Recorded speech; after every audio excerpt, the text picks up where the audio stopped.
got parts. We got parts. But first, this place is freaking trashed. I gotta do a little cleanup in here.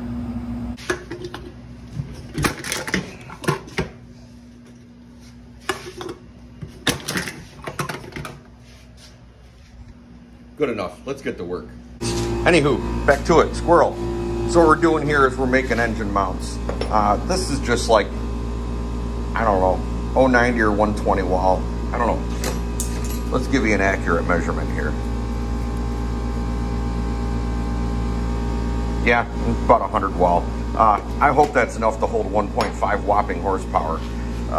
It's a shaker, but we'll try it out. If it don't work, it don't work. But we're gonna keep it simple. I do want a nice little angled bracket, so it's got its gussets built in. I got some scrap 1x2 here from a tire bead breaker that didn't work. See, we all fail, don't worry about it. I need about 1.5 inches out from the frame rail. Sitting out like this.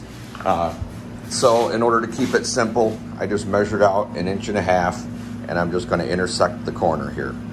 Take a straight line. I don't care what the angle is. It comes out nice.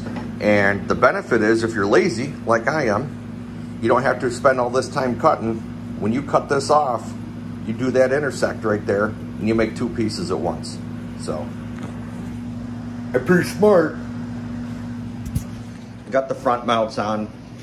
Something you want to keep in mind, this needs to be completely flat where that engine bolts. Otherwise, you can stress the weld, stress the frame. I don't think you're going to break that cast iron, but if you were to get this out of whack on these aluminum block engines, you'll bust the ear right off of it. So, small bead on the top, nice beads on the front and rear. We'll just grind that off. Nice chamfer on it, right? When a nice chamfer on, you want to V that out so the weld gets down in there. So, this is what you want to do. Just get something that is a known flat piece of steel, whatever. This is out of the scrap. Clamp it down, clamp it here. Got your measurements, obviously. Now you know that's going to be nice and flat on there. All right, we got the engine mounts done.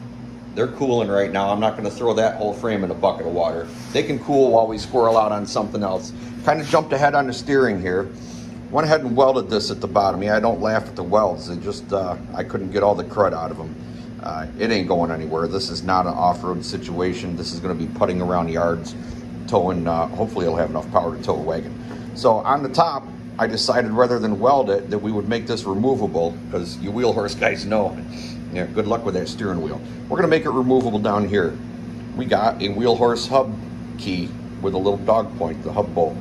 We're gonna go ahead and drill and tap this. Now, something I wanna tell you about doing this, you'd think, oh, that's just gonna slip and spin around. Yeah, wheel horse hub slip. And they got a hell of a lot more stress than this is gonna have on it in this situation. They got that little dog point.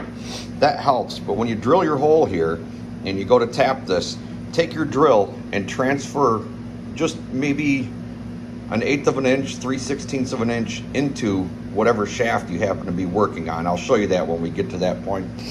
That way, when you tighten this down, yeah, I suppose it could over time get loose. You have to keep an eye on it like your wheel horse hubs. But as long as that's jam nutted and or Loctited, it is never going to come out of there. It could get loose, but the shaft is not going to slide out and cause a catastrophic failure. All right, we're doing this kind of stuff with $150,000 cars at the shop on the steering. We've had 0 failures. It'll work. Put that little relief in here.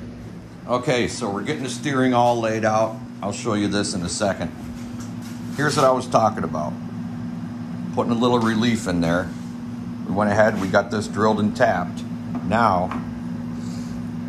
when this goes on there, of course I didn't deburr it, but you get the picture. It goes in there and it threads just a little bit further than it would on here. It can never come out. Also, I'm just full of little tidbits of information. Yeah, sometimes you get a boo-boo. That's what happens when the drill catches and pinches you at the U-joint. Now, a word of advice. If you are at work, you need to report this injury, and you should probably go to the hospital and try to get a doctor's letter for about a week off with pay because you got injured on the job. When you're here in the shop, you crack a beer and you keep going. Ignore the pain. Well, we jumped around a little bit, but there we go. Engine is not bolted down, but it's in its permanent position. And we got steering. I think we may have to put a little brace here or somewhere along the shaft because you can see it wobbling a little bit, and it is going to wear out down there at that lower point. For what we're doing, probably be fine, but hey, the thing turns, engine's in, everything's laid out, the dash is going to go into stock position. I'm just going to add a couple inches here and let the hood shut against that. It's just more aesthetically pleasing to leave it basically where it was. I don't know. We're coming along. Let me know what you think. Stay tuned for the next episode. We got to figure out what we're going to do with pulleys and jack shaft on this. I can tell you one thing. It has some big ass flywheels, and there's going to be belts all over it. This thing is going to be OSHA's worst nightmare. But read between the lines. Keep your feet out of the belts, right? Right. Stay tuned.